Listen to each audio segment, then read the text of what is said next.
Tadi masuk. Mari kita buka Alkitab kita, Yohanes pasal 1 ayat yang 17. Kita baca bersama-sama. Sudah ketemu? Ya, karena LCD-nya belum connect ya. Yohanes pasal 1 ayat 17. 1, 2, 3. Sebab hukum Taurat diberikan oleh Musa, tetapi kasih karunia dan kebenaran datang oleh Yesus Kristus. Natal itu kedatangan Yesus, kedatangan Tuhan ke dunia menjadi manusia. Kalau kita lihat bagian ini seperti ada pertentangan antara hukum Taurat dengan Kristus. Dalam firman Allah yang hidup, terjemahannya itu berbunyi demikian. Karena Musa hanya memberikan Taurat, disertai tuntutannya yang berat dan hukuman tanpa ampun. Tetapi Yesus Kristus membawa pengampunan yang penuh dengan kasih bagi kita. Ya, Yesus Kristus membawa pengampunan yang penuh dengan kasih bagi kita. Nah, memang ada orang yang mempertentangkan di antara hukum Taurat dengan hukum kasih di mana Kristus datang. Apa kaitannya antara hukum Taurat kemudian Yesus datang? Ya, dia adalah kasih dan kebenaran itu. Orang yang berpendapat, ya, wah ini hukum Taurat itu tidak berlaku lagi sekarang. Ada orang berkata begitu. Ada orang yang coba mau mengamankan dirinya berkata, itu hukum Taurat, nggak perlu lagi sekarang. Ya, bahkan ada teologi tertentu yang memandang hukum Taurat sesuatu yang tidak perlu lagi. Ya, saya melihat ada ya hamba-hamba Tuhan yang melihat perjanjian lama itu udah kuno, tidak perlu lagi, itu hanya menghakimi saja, menghukum saja, sepertinya tidak ada kasih ya. Nah, seolah-olah memang kehadiran Yesus meniadakan hukum Taurat, seolah-olah. Jadi kan Yesus sudah datang nih, sudah sempurna berarti semua, berarti hukum Taurat tidak perlu lagi. Ya, nah, tetapi Yesus sendiri datang dan berkata bahwa dia datang bukan meniadakan hukum itu. Ya, dia tidak meniadakan hukum Taurat, tetapi menggenapi. Apanya yang digenapi? Di dalam Matius 5 ayat 17 berbunyi demikian. Janganlah kamu menyangka bahwa aku datang untuk meniadakan hukum Taurat atau kitab para nabi. Aku datang bukan untuk meniadakannya, melainkan untuk menggenapinya. Aku datang bukan untuk meniadakannya. Yesus datang ke dunia, Natal, tidak meniadakan hukum Allah, hukum Taurat, atau hukum-hukum dalam perjanjian lama. Tidak meniadakan. Tetapi dikatakan untuk menggenapinya. Menjadi satu pertanyaan, apanya yang digenapi? Ya, jadi ada sesuatu yang tidak bisa dikerjakan oleh hukum Taurat. Ya, sebenarnya bukan hukum itu yang tidak bisa mengerjakan. Hukum itu baik, tetapi manusia yang tidak bisa mengerjakan hukum itu. Nah, perlu ada penggenapannya. Itulah sebabnya ada Natal. Jadi dengan hukum yang telah Allah berikan kepada manusia, rupanya tidak bisa membawa manusia itu menuju keselamatan, menyelesaikan dosa-dosanya, nggak bisa. Tetapi hukum itu baik, hukuman itu benar dari Tuhan. Ya, ayat 18 Matius pasal 5 berkata begini, karena aku berkata kepadamu, sesungguhnya selama belum lenyap langit dan bumi ini, satu iota atau satu titik pun tidak akan ditiadakan dari hukum Taurat sebelum semuanya terjadi. Jelas sekali. Hukum Taurat itu baik.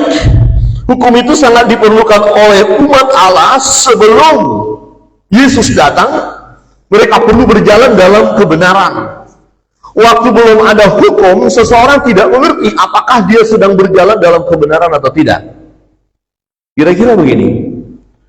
Sebelum mahasiswa-mahasiswi ST masuk menjadi bagian di STII, dulu boncengan cewek sama cowok nggak ada masalah, betul ya?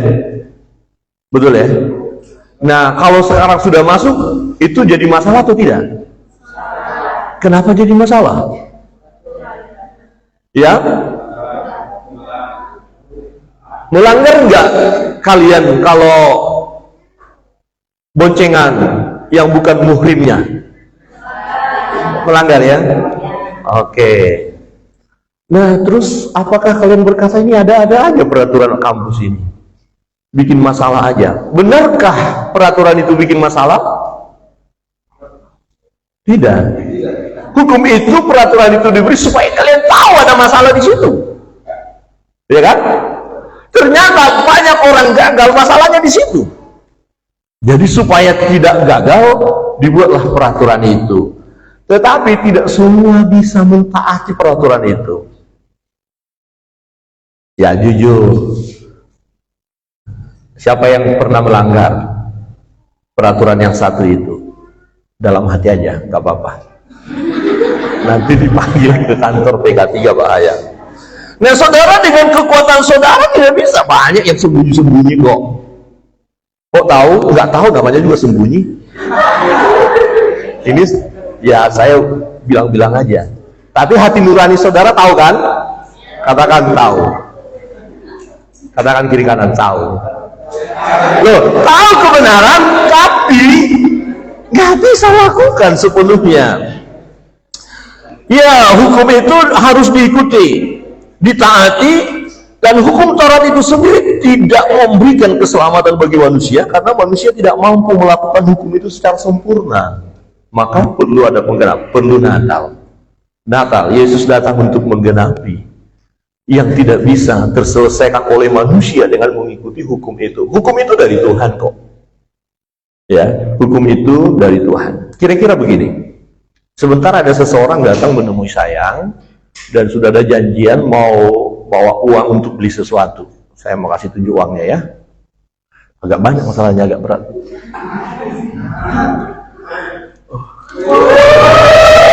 Iya, ini uang beneran loh.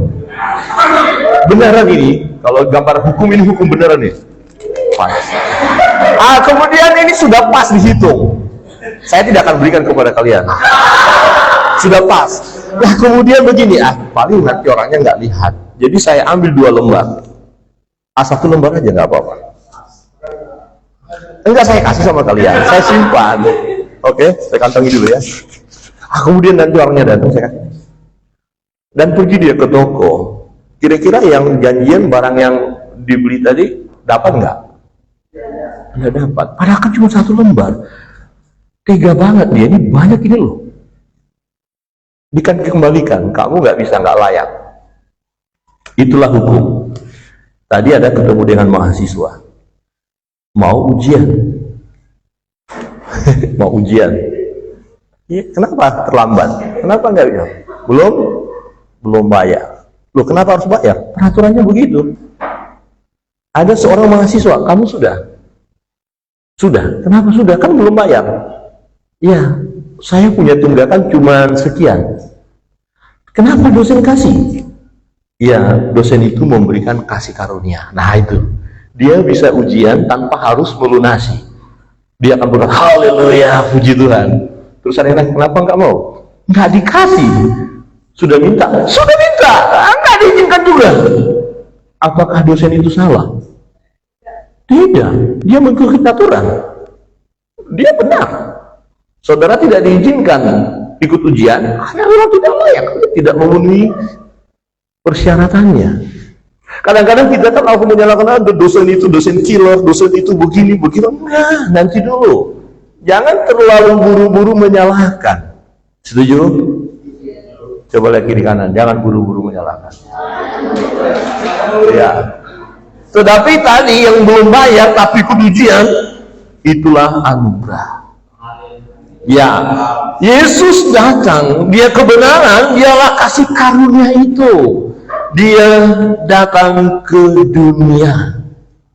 Nah, bagaimana supaya manusia mengalami keselamatan yang tadi tidak bisa dikerjakan oleh manusia dengan mengikuti hukum-hukum itu? Dengan kekuatan diri kita sendiri, kita tidak bisa. Ya, kita udah belajar ini di PAPJ ya, jelas sekali ya.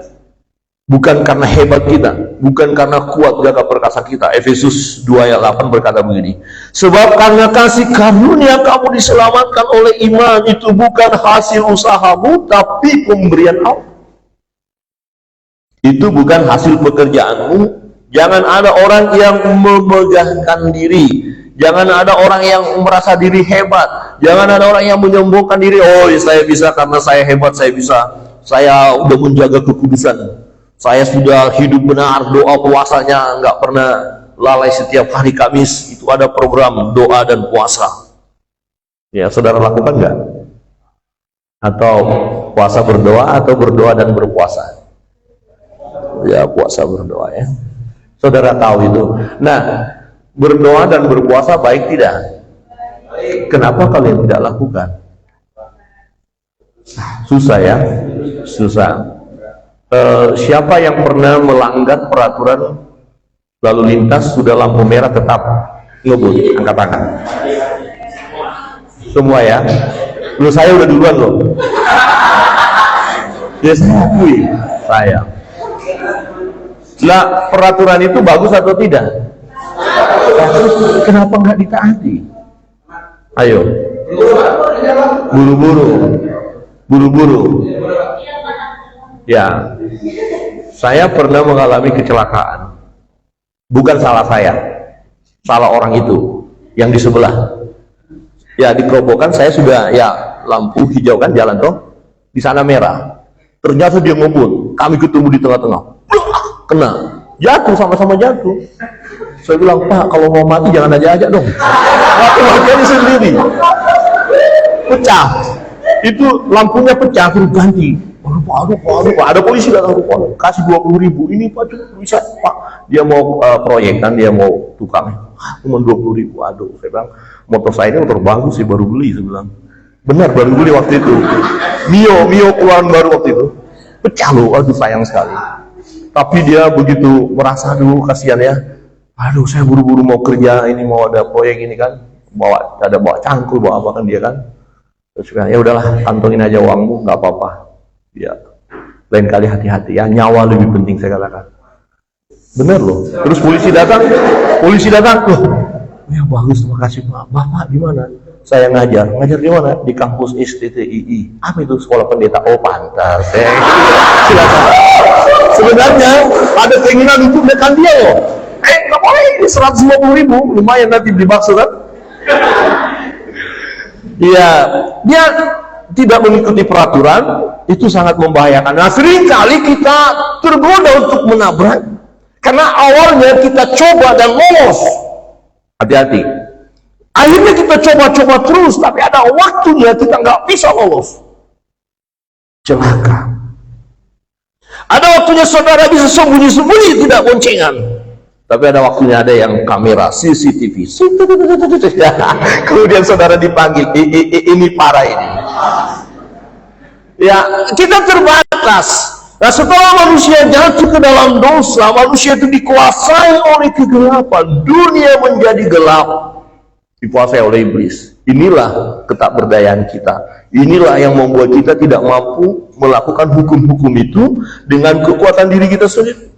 Itu sebabnya manusia yang hidup dalam kegelapan itu membutuhkan terang. Terang itulah yang membawa dia kepada keselamatan. Oleh karena itu, apa yang harus kita lakukan supaya kita selamat? Kebenaran firman Tuhan dalam Yohanes pasal pertama ini. Yang pertama adalah kita harus datang kepada terang itu. Ya, supaya kita perjalanan kita baik, selamat, tidak lagi di dalam kegelapan, datang kepada terang itu. Ayat 4 berkata begini, dalam dia ada hidup dan hidup itu adalah terang manusia. Terang itu bercahaya di dalam kegelapan dan kegelapan itu tidak menguasainya.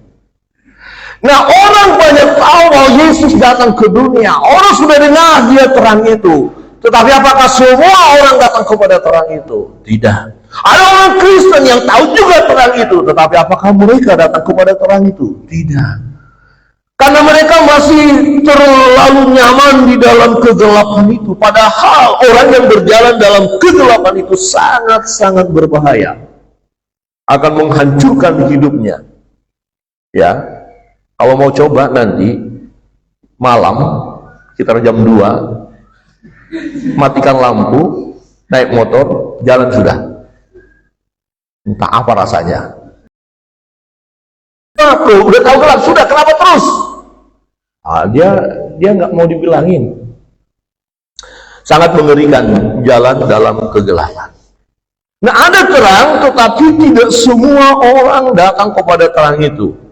Ya, di ayat 9 berkata begini, terang yang sesungguhnya yang menerangi setiap orang sedang datang ke dalam dunia. Ia telah ada di dalam dunia, dunia dijadikan olehnya, tetapi dunia tidak mengenalnya. Inilah persoalan yang sedang kita hadapi. Kalau kita sudah berada di dalam terang, kita mau membawa terang itu. Tetapi jangan kecewa saudara, jangan kecewa kita kalau ternyata kita yang membawa terang itu akhirnya ditolak, karena firman Tuhan katakan dunia tidak mengenalnya. Manusia yang sudah jatuh ke dalam dosa, terlalu asik dalam dosanya, dan akhirnya tidak datang kepada terang. Oh, Natal untuk menyelamatkan umat manusia, iya, untuk semua manusia, iya, tapi manusia yang bagaimana? Hanya mereka yang datang, hanya mereka yang menyambut Natal itu. Bukan hanya menyambut dengan keadaan seperti ini, ada gambar, ada lampu-lampu, ada pernak-pernik, enggak. Tetapi hati kita, ya, dimana kita percaya kepada Dia, datang kepada Dia, menyembah Dia, memuliakan Dia. Saudara yang terkasih dalam Tuhan, ada orang yang datang kepada terang. Paling tidak kita sudah datang. Dan jangan lagi berjalan dalam kegelapan. Pasti kita tidak akan berjalan dalam kegelapan. Kenapa? Kalau terang itu sudah ada pada kita, maka terang yang ada pada kita akan bercahaya. Amin. Tidak ada seorang yang menyalakan pelita di bawah gansang, tapi di atas kaki dia, supaya menerangi. Dan tetapi persoalan dalam perjalanan hidup, apakah benar ya terang itu sudah terpancar dari kita sehingga orang lain ya bisa melihat terang itu? Ada seorang yang buta, ya, dia berjalan pada malam hari dan membawa lentera, ya, penerang. Menurut saudara, apa penilaian saudara kepada orang buta itu yang sedang berjalan itu? Dia bawa penerang, tapi dia buta, tapi bawa. Penilaian saudara baik? Berguna enggak dia bawa itu? Yang bilang tidak berguna siapa? Angkat tangan. Satu, dia buta, nggak bisa lihat, tapi di malam itu dia berjalan dan bawa penerang. Tidak berguna ya? Yang bilang berguna siapa? Angkat tangan. Iya. Terus ditanya dia, Bapak, apa bisa melihat? Tidak. Terus kenapa bawa penerang? Dia bilang, memang saya tidak melihat. Tapi kalau saya bawa terang, orang lain yang lihat saya, sehingga orang lain tidak tabrak saya. Kalau saya nggak bawa terang, mereka nggak lihat saya ditabrak. Berarti benar? Jadi yang bilang tadi nggak bertobat. Kadang-kadang kita pikir, oh kita lakukan sesuatu nggak ada manfaatnya, bagi saya nggak, oh nanti dulu. Maka tadi saya katakan, kalau mau mati jangan ajak orang lain, gitu ya. Jadi apa yang kita lakukan itu berdampak. Terang yang ada pada kita, mungkin bagi kita nggak ada apa-apanya, tapi orang lain melihat. Dan ketika mereka melihat, ternyata berguna juga bagi kita, sehingga kita tidak celaka. Ya, nah terang kita harus bercahaya, karena kita sudah datang kepada terang itu. Dan ketika kita ada di dalam terang itu, kegelapan yang ada di dalam kita akan menyingkir. Nah, paling tidak dalam kehidupan kita sebelum bertobat, kita ada dalam kegelapan. Pikiran kita kacau, pikiran kita jahat, porno, pikiran kita membalas, ingin membunuh saja, ingin melukai orang, tidak ada kasih, ya, jahat, benar-benar jahat. Tapi kemudian saudara punya terang, nah mulai terjadi, mulai mengampuni, amin, mulai peduli kepada yang lain, mulai mengasihi, mulai bertobat kan, satu persatu. Sudah bertobat? Sedikit-sedikit ya. Coba lihat kiri kanan dan katakan, sudah bertobat? Sudah belum? Loh, masa udah punya terang terus begitu-begitu hidupnya? Oh, kemarin ujian. Ada yang nyontek nggak? Ya, dalam hati lah ya. Nah, kenapa nyontek? Kan sudah ada peraturan. Saudara jawab dengan firman Tuhan juga dong. Iya Pak, roh penurut, daging lemah. Enak saja. Ya, dengan kekuatan kita tidak mampu, tapi jangan izinkan hidup kita seperti itu. Akhirnya kita sadar, iya, saya sudah melakukan dosa. Ampuni saya Tuhan. Amin. Dan jangan berbuat dosa lagi. Saudara yang terkasih dalam Tuhan, yang kedua, kebenaran firman Tuhan. Yang pertama, kita harus datang kepada terang itu. Yang kedua, kita harus menyerahkan diri kita kepada Sang Pemilik hidup itu, yaitu Yesus Kristus. Serahkan diri. Ya, itu namanya mengikut Kristus, adalah kita menyerahkan diri kita kepada Dia dan kita mau melakukan apa yang Dia minta, apa yang Dia perintahkan. Di ayat 11 berkata begini, Ia datang kepada milik kepunyaannya. Yesus datang kepada miliknya sendiri. Allah datang ke dunia menjadi manusia supaya berjumpa dengan manusia itu, dan manusia itu bisa berjumpa dengan Dia, Sang Pemilik itu. Ia datang kepada milik kepunyaannya, tetapi orang kepunyaannya itu tidak menerimanya. Wah, sedih sekali bukan? Tidak menerimanya.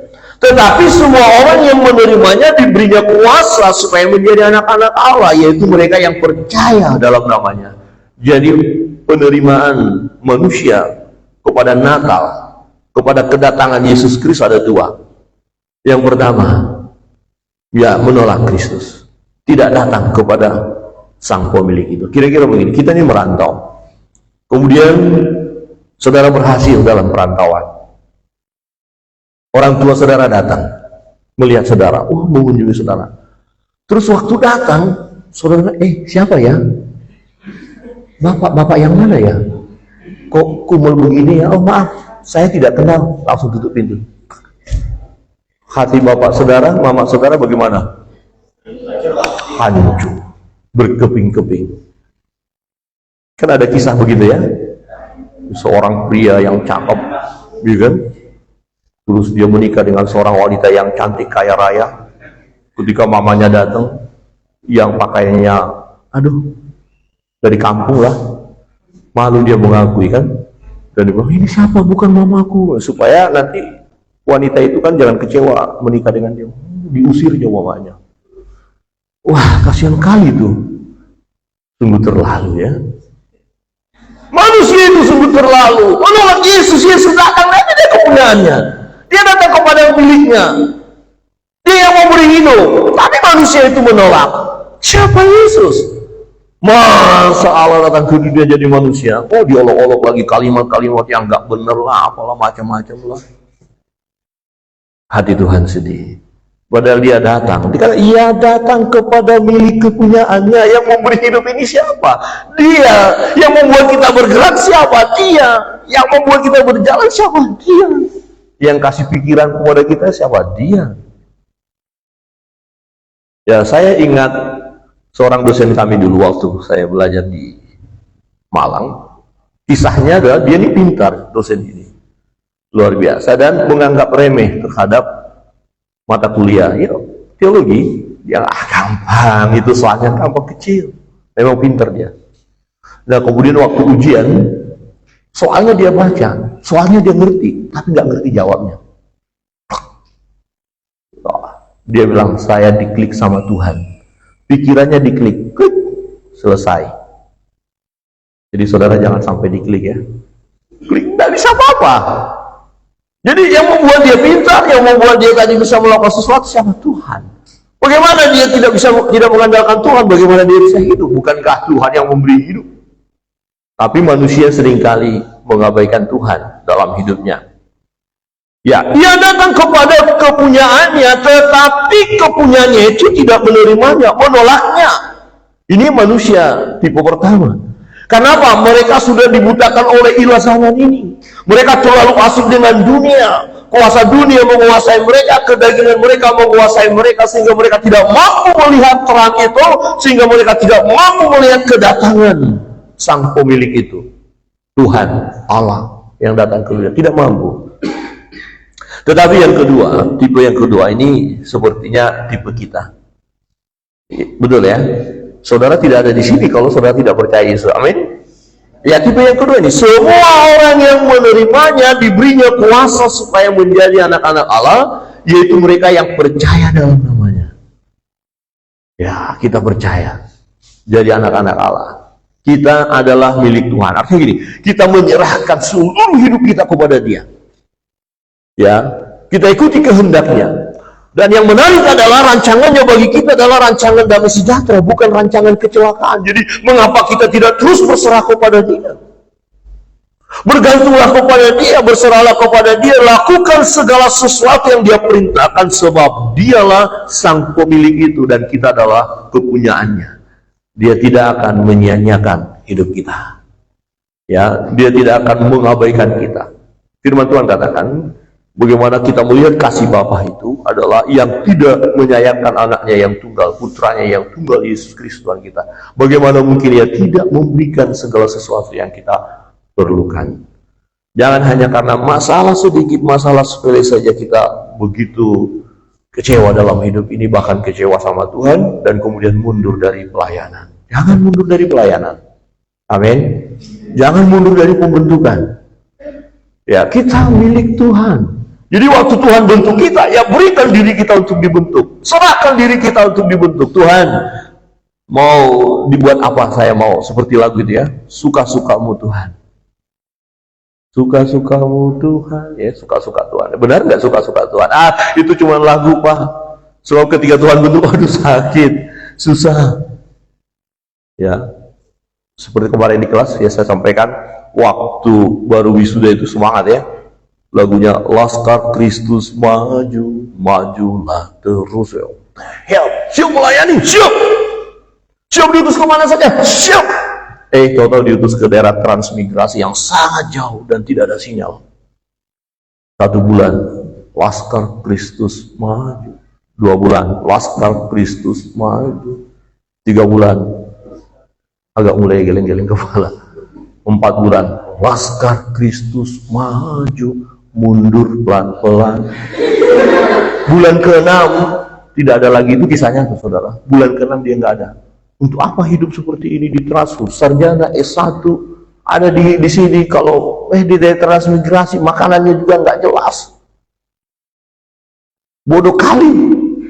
Sudah kuliah di kota yang hebat, Bali, jauh-jauh dari Sumatera, kuliah di sini, pergi ke pedalaman. Saya apa? Jangkrik. Pulang saja. Ya, terus dari Pekanbaru bilang, kekasihmu di sini menunggu. Itu Adam itu ya. Enggak ya. Adam harus siap bantu. Nah, banyak yang akhirnya aduh bodoh banget ya. Lari ke daerah itu ya. Mau jadi apa ya? Maka ada hamba-hamba Tuhan yang tidak mau lagi pelayanan, masuk ke pedalaman, ke desa. Kalau di kota dengar berita, udah gimana? Udah keluar sertifikasi gurunya, udah keluar ini, jadi pegawai negeri semua. Nggak salah sih. Cuman bagaimana panggilan mula-mula yang mengatakan aku siap melayani ke daerah pedalaman? Padahal di situ adalah jiwa-jiwa baru yang sedang menunggu kehadiran kita untuk kemudian datang mereka kepada terang itu, datang mereka kepada sang pemilik itu. Ya, mereka harus berseru di dalam nama Yesus supaya mereka diselamatkan. Dan bagaimana mereka bisa berseru kalau mereka tidak dengar nama itu? Bagaimana mereka bisa dengar nama itu kalau tidak ada yang memberitahukannya? Siapa yang akan memberitahukan? Kita, hamba-hamba Tuhan. Saudara yang terkasih dalam Tuhan, kebenaran firman Tuhan siang hari ini mengingatkan kita. Natal, Dia datang untuk memberi keselamatan. Tapi siapa yang akan diselamatkan? Setiap kita yang datang kepada terang. Bagi orang-orang yang belum datang kepada terang karena mereka belum mendapatkan terang itu, mari kita bagikan terang itu. Kita bawa terang itu, kemudian kita bawa mereka kepada terang itu. Mereka tidak akan bisa jalan sendiri karena dalam kegelapan. Kita bawa dulu terang itu, kemudian kita akan bersama-sama ada di dalam terang itu. Dan yang kedua, datang kepada pemilik. Kita adalah sudah datang, bawa yang lain, beritahu yang lain. Ini loh sang pemilik. Ayo kita bersama-sama datang kepada sang pemilik, maka kita akan memperoleh keselamatan daripada Tuhan. Tuhan memberkati kita sampai kita bangkit berdiri.